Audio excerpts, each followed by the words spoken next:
여러분들 손해액이 4억 원인 사건에서 과실비율 10%만 달라져도 4천만 원이 달라지고요. 20%가 달라지면 8천만 원 왔다 갔다 합니다. 변호사 착수금, 성공보수 내도 본인이 직접 합의하거나 손해사정사들 고용해서 합의하는 것보다 훨씬 이득이 됩니다.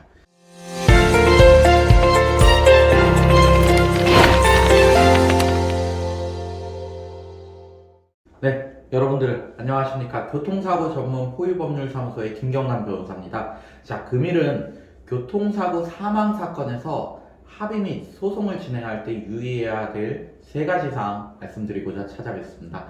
제 경험에 따르면 교통사고 사망사건에서는 한 80% 정도가 협의로 사건이 마무리되고 20% 정도만 소송으로 진행되더라고요. 일반적인 교통사고나 중상해 사고들보다 소송으로 진행되는 비율이 많이 낮은 겁니다, 이건. 근데 그 이유는 다툼의 여지가 있는 요소들이 좀 적기 때문입니다. 일단 교통사고 소송에서 손해액 산정하려고 그러면 뭐가 필요하나요? 장애율이 필요하죠. 내가 얼마나 다쳤는지. 근데 사망사고에서는요, 장애율이 100%죠. 왜? 사망하셨으니까요. 자, 두 번째로 중상해 사건들에서는 개호인 문제가 남습니다. 개호인 1인당 3억에서 4억 정도의 손해배상액이 책정되고 하는데 만인이 사망하셨으니까 개호에 관한 간병을 받아야 될 필요성이 없잖아요. 이 부분도 다툼의 여지가 없는 거죠. 그리고 마지막으로 사망사건에서는 향후 치료비 문제가 남지가 않습니다. CRPS를 포함한 통증장애 사건들에서는 이런 향후 치료비가 굉장히 많이 측정되곤 하는데 통상 2억에서 4억 정도가 문제가 됩니다. 근데 망인이 사망하셨기 때문에 향후 치료비에 관한 부분도 문제될 여지가 안 남겠죠. 그래서 위와 같이 손해액 중에서 다액을 차지하는 개호비나 향후 치료비가 존재하지 않아서 중상해 사건보다 훨씬 손해액이 결론적으로 많이 줄게 되고요. 그렇기 때문에 이게 바람직한지는 모르겠지만 보험사에서는 중상해 사건에서 빨리 환자분이 어떻게 보면 사망하셔가지고 액수가 좀 많이 줄었으면 좋겠다라고 생각하는 측면도 있기는 합니다. 자, 근데 사망 사건에서도 여러분이 챙겨야 할 한 세 가지 정도 사항이 있습니다. 첫 번째로는 형사 합의금, 두 번째로는 과실 비율, 세 번째는 소득의 인정. 이렇게 세 가지 부분 꼼꼼히 살피셔야 되는데요. 일단 형사합의서 쓰실 때는 반드시 문구에다가 이런 문구를 넣어 두십시오. 이 금원은 순수하게 형사 위로금 쪽으로 받는 것으로 민사상 청구에 영향을 미치지 않는다. 이 문구를 꼭 넣어 두시고요. 그리고 가해자가 보험사에 대해서 가지는 보험금 청구권이 있는데 그 청구권에 관해서 채권 양도 계약서도 꼭 써두십시오. 그래야 형사 위로금에서 받는 금액이 민사상 금액에서 손해배상액에서 줄지를 않고요. 저 이거 챙기지 않으셔가지고 민사상 받을 수 있는 금원들이 다 이렇게 날아가는 경우도 직접 본 적이 있습니다. 자, 두 번째는 과실 비율인데 사망사고에서는 협의를 어떻게 하느냐에 따라서 과실 비율을 올릴 수 있는 여지가 다분하게 존재합니다. 보험사는 사망사건에서 부득이하게 일정한 금액을 내가 보험금으로 지급할 수밖에 없겠다. 그런 생각을 가지고 있잖아요. 이런 상황에서 개호비하고 향후 치료비가 발생하지 않으니까 상당 범위 내에서 주장하기에 따라서 과실 비율이 좀 이렇게 고무줄같이 움직일 수 있는 여지가 있습니다. 자, 여러분들이 직접 보험사 담당자하고 얘기를 했을 때 보험사 측에서 가해자의 과실을 50%라고 이야기합니다. 근데 손해사정사를 고용해서 전화를 해보니까 60%라고 얘기를 하고 변호사를 고용해서 얘기해보니까 70%라고 이런 얘기를 하는 경우도 이런 경우 꽤 빈번합니다.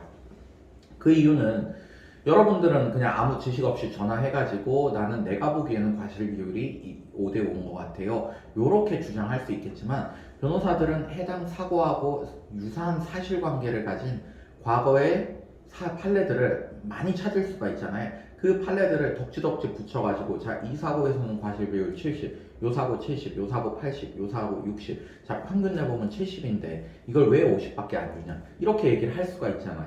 자, 이렇게 얘기를 하고 하는데 보험사 담당 직원도 이제 알아듣죠. 근데 그런 상황에서 우리가 합의를 안 해줘가지고 이게 소송까지 간다. 그럼 보험사에서는 몇 년치 지연이자도 물어줘야 되고 나중에 변호사 비용도 물어줘야 되는데 그거는 손해가 됩니다. 그렇기 때문에 합의를 할 요인이 많죠. 여러분들 손해액이 4억 원인 사건에서 과실비율 10%만 달라져도 4천만 원이 달라지고요. 20%가 달라지면 8천만 원 왔다 갔다 합니다. 변호사 착수금, 성공보수 내도 본인이 직접 합의하거나 손해사정사들 고용해서 합의하는 것보다 훨씬 이득이 됩니다. 자, 마지막으로 주의하실 점은 소득액 부분인데, 망인이 정기적으로 급여를 받고 있었다고 하면 이 소득액에서 달리 다툼의 여지가 적습니다. 없다고 뭐 봐도 무방하고요. 다만 부정기적으로 소득을 얻고 있었거나 사업 소득을 얻고 계셨던 경우에는 좀 얘기가 많이 달라집니다. 이 경우에는 보험사에서 자체적으로 산정한 소득액을 기준으로서 배상액을 제시하는데, 그게 현저히 낮아질 수가 있어요. 제가 예를 하나 들어볼게요. 자, 어떤 유튜버가 사망을 했어요, 교통사고로. 근데 이 유튜버가 1년에 5억씩 벌고 있었어요.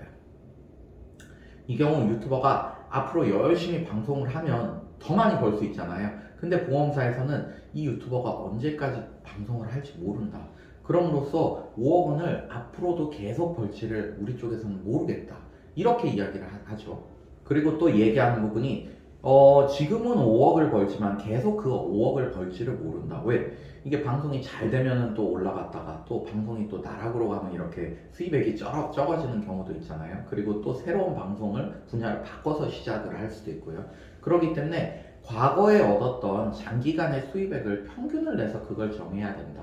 혹은 지금 뭐 유사한 유튜버들이 많을 거예요. 그 해당 사고를 당한 유튜버와 유사한 방송을 촬영하는 유튜버들의 평균적인 연봉, 그리고 그들의 평균적인 방송 기간을 고려해가지고 그것을 기준으로 소득액이 산정돼야 된다.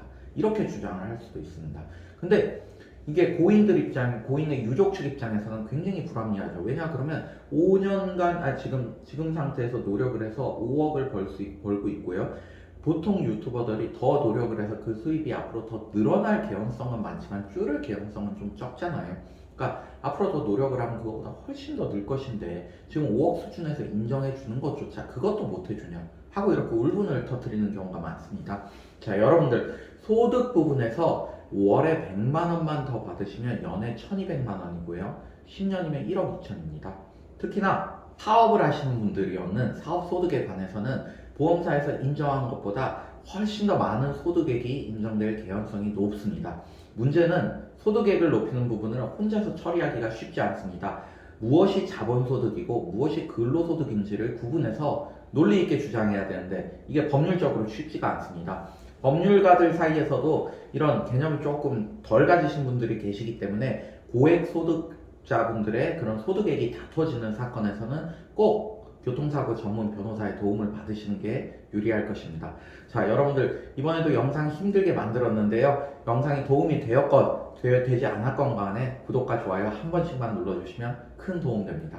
감사합니다.